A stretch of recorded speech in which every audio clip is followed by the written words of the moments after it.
Hi friends, எல்லோரும் எப்படி இருக்கீங்க? வாங்க, இன்றைக்கி எனக்கு ரொம்ப ரொம்ப சந்தோஷமான நாளுங்க. 2 ஹாப்பினஸ்ஸும் உங்கள் கூட நான் பகிர்ந்துக்க போகிறேன்.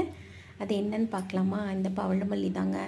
ஒரு நாளைக்கு 2 3 பூ தான் கொடுத்துட்டு இருந்தது. இப்போல்லாம் 7 8 பூ கொடுக்க ஆரம்பிச்சிருக்கு. இது 2 நாள் பூங்க. ஆனால் நிறையவே பூக்குது, நிறைய அரும்புகள் விட்டுருக்கு. ரொம்ப நாளாக நான் என் கையாலே பவளமல்லி மாலை கட்டி பெருமாளுக்கு போட்டு வழிபடணும்னு நினச்சிட்டு இருப்பேன். இன்றைக்கி இந்த ஆசை நிறைவேறிருக்கு பாருங்கள். எவ்வளோ பூ இருக்குது பாருங்கள். ஒரு சின்ன மாலை வந்திருக்கு, ஆனால் ரொம்ப வாசனையாக ரொம்ப சூப்பராக இருக்குங்க. இங்கே பாருங்கள், பெருமாளுக்கு போட்டுட்டா. இன்னொரு சந்தோஷம் என்னன்னு கேட்டிங்கன்னா, இதோ பாருங்கள், பிரம்மகமலம். ஒரு 20 நாளுக்கு முன்னாடி தாங்க இந்த இலை ஒன்று கிடைச்சதுங்க. வேறு ஒருத்தவங்க வீட்டிலேருந்து கட் பண்ணிட்டு ஒரு இலையை 2ஆக கட் பண்ணி வச்சேங்க. உடனே பாருங்கள், 20 நாள்லேயே எனக்கு மொக்கு வச்சுருக்கு பாருங்கள்.